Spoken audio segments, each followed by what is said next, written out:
కాంగ్రెస్ నాయకుల ఆగడాలకు హద్దు అదుపు లేకుండా పోతుంది. అధికార మదంతో ఇష్టానుసారంగా వ్యవహరిస్తున్నారు. మెదక్ జిల్లాలో హల్దీవాగులో కాంగ్రెస్ నాయకులు అక్రమంగా ఇసుక దందా చేస్తున్నారు. అక్రమంగా ఇసుక తవ్వుతున్న ప్రాంతాన్ని సందర్శించేందుకు వచ్చిన కాంగ్రెస్ గుండాలు అడ్డుకున్నారు. ఇసుక మాఫియా చర్యల పట్ల మాజీ ఎమ్మెల్యే పద్మా దేవేందర్ రెడ్డి మండిపడ్డారు. తమను వెళ్లకుండా ఎందుకు అడ్డుకుంటున్నారని నిలదీశారు. ఈ కార్యక్రమంలో ఎమ్మెల్యే సునీత లక్ష్మారెడ్డి, ఎమ్మెల్సీ యాదవ్ రెడ్డి, మాజీ ఎమ్మెల్సీ షేరి సుభాష్ రెడ్డి తదితరులు పాల్గొన్నారు.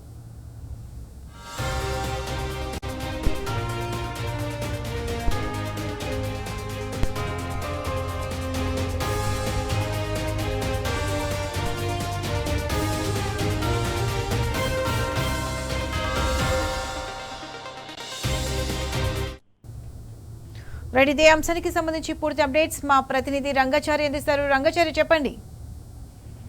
ప్రత్యూష, ఇది మెదక్ జిల్లాలో ఇసుక మాఫియా బరితెగించి వాళ్ళు ఎలాంటి ప్రభుత్వం నుంచి ఎలాంటి అనుమతులు లేకుండా అక్రమంగా ఇసుక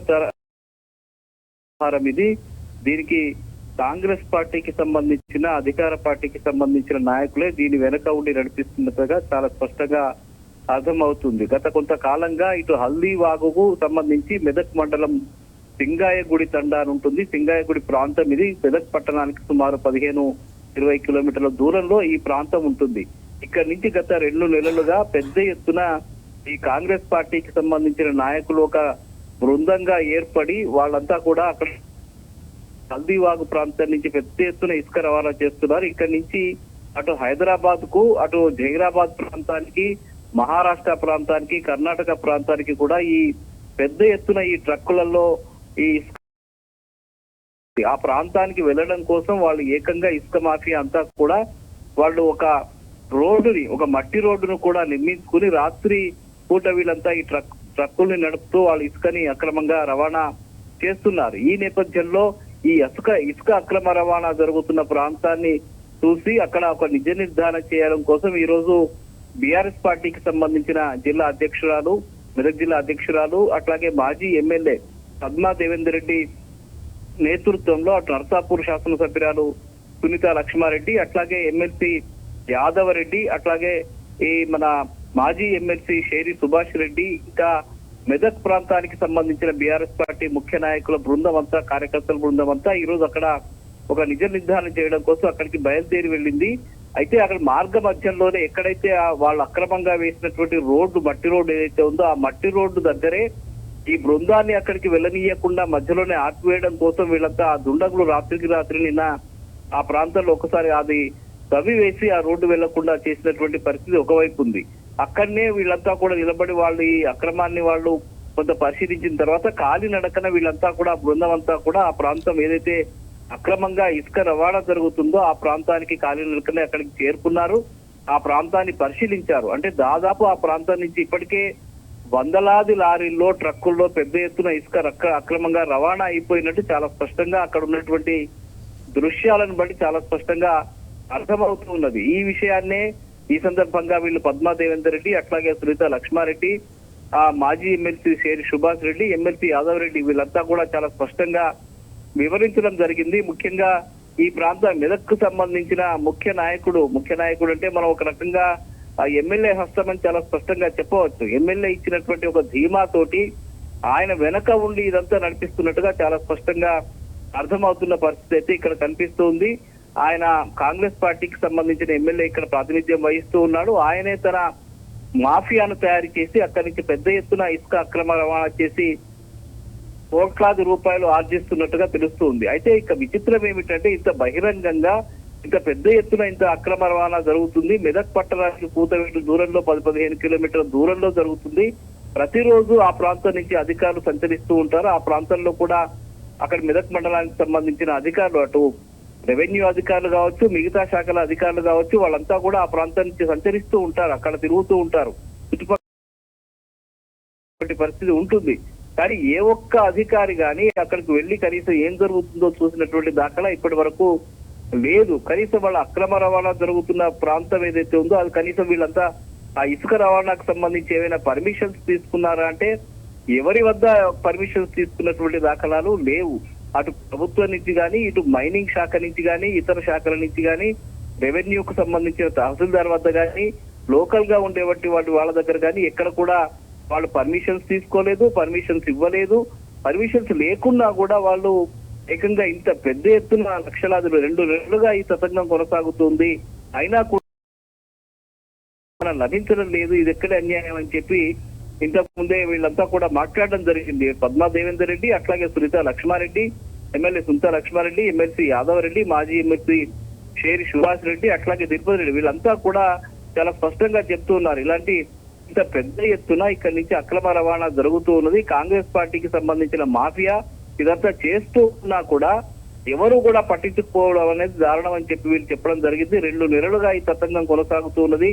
లక్షలాది రూపాయల ఇసుక వనరులు ఏవైతే ఉన్నాయో, సహజ వనరులు ఏవైతే ఉన్నాయో ఇవన్నీ కూడా తరలించకపోతున్నప్పటికీ కూడా ఎవరూ కూడా పట్టించుకునేటువంటి పరిస్థితి లేదు. దీనిపై మేము పెద్ద ఎత్తున ఒక పోరాట రూపాన్ని తీసుకోబోతున్నాము. అవసరమైతే కలెక్టర్ కార్యాలయాన్ని ముట్టడించడానికి కూడా ఒక ప్రయత్నం మేము చేస్తామని చెప్పి కూడా ఇందాక వీళ్ళంతా కూడా ప్రకటించడం జరిగింది. మరీ ముఖ్యంగా ఇంత పెద్ద ఎత్తున అంటే దాదాపు ఇక్కడి నుంచి ప్రతిరోజు ఒక రోడ్డును నిర్మించుకుని, మట్టి రోడ్డును నిర్మించుకుని ఆ ప్రాంతం నుంచి ట్రక్కులు పెద్ద ఎత్తున ఇసుకను అక్రమంగా రవాణా చేస్తున్నప్పటికీ కూడా ఎవరెందుకు పట్టించుకోకపోవడం లేదు అనేది ఒక పెద్ద ప్రశ్నగా ఇవాళ ఉంది. ఎవరైనా ఒక చిన్న ఇంటి నిర్మాణం కోసం, ఒక పేదవాడు ఒక చిన్న ఇంటి నిర్మాణం కోసం ఎక్కడి నుంచి అయినా ఒక ఇసుక ఒక ట్రక్ తీసుకొని వస్తేనో, ట్రాక్టర్ తీసుకొని వస్తేనో దాని వెంబడి పడి పోలీసులు అధికారులు వెంటపడి వాళ్ళని పట్టుకొని వాళ్ళ మీద కేసులు నమోదు చేసి వాళ్లకు వేల రూపాయల జరిమానాలు విధిస్తున్నటువంటి పరిస్థితి మనం చాలా చోట్ల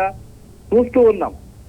అమాయకుల మీద, పేదవాళ్ల మీద, ఇళ్లు నిర్మించుకుంటున్న వాళ్ళ మీద పెద్ద ఎత్తున వీళ్ళు వెళ్లి వాళ్ళని బెదిరించి వాళ్ళ దగ్గర పెద్ద ఎత్తున డబ్బులు వసూలు చేసి జరిమానాలు విధించి వాళ్ళ మీద కేసులు నమోదు చేసి వాళ్ళను జైళ్లకు పంపుతున్నటువంటి అధికారులు గాని, పోలీసులు గాని ఇక్కడ వీళ్ళెందుకు పట్టించుకోవడం లేదు, వీళ్ళెందుకు ఇక్కడికి రావడం లేదు, ఈ తతంగాన్ని ఎందుకు వాళ్ళు అడ్డుకోవడం లేదు అనేది ఇక్కడ ఇంత ప్రశ్నగా ఉంది. దీని వెనక అధికార పార్టీ ఉంది, అధికార పార్టీకి సంబంధించిన ముఖ్య నాయకులు ఉన్నారు, ముఖ్య నేత ఉన్నాడు.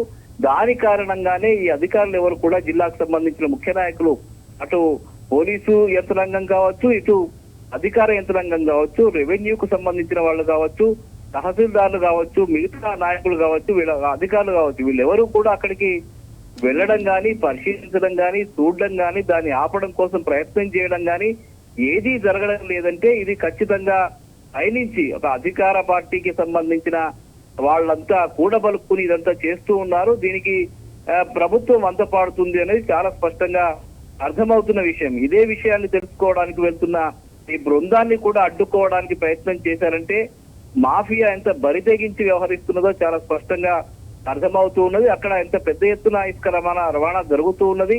అంత జరుగుతున్న దాన్ని కనీసం చూడడానికి ఒక పార్టీకి సంబంధించిన ఆ బృందం, ఒక రాజకీయ పార్టీకి సంబంధించిన బృందం అక్కడ ఏం జరుగుతుంది తెలుసుకోవడానికి, ప్రజలకు వివరించడానికి, అధికారులకు చెప్పడం కోసం వాళ్ళు వెళ్లిన నేపథ్యంలో వాళ్ళు వెళ్లకుండా కూడా ఏకంగా వాళ్ళు అక్కడ కందకాన్ని తవ్వి రోడ్డును మొత్తంగా తవ్వి వాళ్ళు అడ్డుకుంటున్నారంటే వాళ్ళ బరి తెగింపు ఏ స్థాయికి వెళ్ళింది అనేది చాలా స్పష్టంగా అర్థమవుతుంది. దీని విషయంలోనే వీళ్ళంతా ఇప్పటిదాకా వాళ్ళు మాట్లాడడం జరిగింది. మేము ఎట్టి పరిస్థితుల్లో కూడా ఈ అంశాన్ని మేము వదిలిపెట్టేది లేదు, ఇది ప్రభుత్వం అండదండలతో ఇదంతా జరుగుతూ ఉన్నది. ప్రభుత్వ అధికారుల అండదండలు, అట్లాగే ప్రభుత్వానికి సంబంధించిన పెద్దలు, ఈ నియోజకవర్గానికి సంబంధించిన పెద్దలంతా కలిసి ఈ తతంగాన్ని నడుపుతున్నారు. కాబట్టి మేము చాలా స్పష్టంగా చెప్తూ ఉన్నాం, ఇప్పటికైనా అధికారులు స్పందించి ఈ జరిగిన నష్టాన్ని ఇప్పటికైనా నివారించడానికి ప్రయత్నం చేయాలి. అట్లాగే ఇప్పటి వరకు జరిగిన ఎంత నష్టం జరిగిందో వాళ్ళందరి దగ్గర నుంచి కూడా ప్రభుత్వం డబ్బుల్ని రికవరీ చేయాలి. అట్లాగే భవిష్యత్తులో ఇట్లాంటి చర్యలు జరగకుండా, ఇసుక అక్రమ రవాణా జరగకుండా ఈ హల్దీ వాగుల నుంచి కానీ, చుట్టుపక్కల ఉన్నటువంటి ఇతర వాగుల నుంచి కానీ ఇసుక అక్రమ రవాణా జరగకుండా తగిన చర్యలు తీసుకోవాలని చెప్పి మేమంతా కూడా జిల్లా కలెక్టర్ కు వినతి పత్రం కూడా అందించబోతూ ఉన్నాం. అట్లాగే ఒకవేళ ప్రభుత్వం నుంచి సరైనటువంటి అధికారుల నుంచి సరైనటువంటి స్పందన రాని పక్షంలో ఏకంగా ఒక పెద్ద ఉద్యమానికి కూడా మేము శ్రీకారం చుడతామని చెప్పి కూడా ఇందాక పద్మా దేవేందర్ రెడ్డి మాజీ ఎమ్మెల్యే, మెదక్ మాజీ ఎమ్మెల్యే, అట్లాగే నర్సాపూర్ ఎమ్మెల్యే సునీత లక్ష్మారెడ్డి, ఎమ్మెల్సీ యాదవ్ రెడ్డి, మాజీ ఎమ్మెల్సీ సుభాష్ రెడ్డి, అట్లాగే అక్కడ ఉన్నటువంటి బీఆర్ఎస్ పార్టీ నాయకులు తిరుపతి రెడ్డి, వీళ్ళంతా కూడా మాట్లాడడం జరిగింది. ఎట్టి పరిస్థితుల్లో కూడా దీన్ని వదిలిపెట్టేది లేదు. ఈ ప్రాంతాన్ని మొత్తంగా ఒక ఎడారిలాగా మార్చేటువంటి పరిస్థితి ఉంది. ఇట్లా వదిలిపెడితే ఈ ప్రాంతం ఎడారి అయిపోతుంది. భవిష్యత్తులో ఇక్కడ ఇసుక అనేది దొరకనటువంటి పరిస్థితి, ప్రభుత్వ అవసరాలకు కానీ ప్రజల అవసరాలకు కానీ ఇక్కడ దొరకనటువంటి ఒక పరిస్థితి ఏర్పడుతుంది. కాబట్టి ఖచ్చితంగా దీన్ని అడ్డుకోవాలి అని చెప్పి వాళ్ళు చాలా స్పష్టంగా ఇప్పటిదాకా చెప్పడం జరిగింది. ఈ ఉద్యమాన్ని తాము కొనసాగిస్తామని కూడా బీఆర్ఎస్ నాయకుల బృందం స్పష్టం చేశారు. Pratyusha. Right Rangachari, thanks for the updates.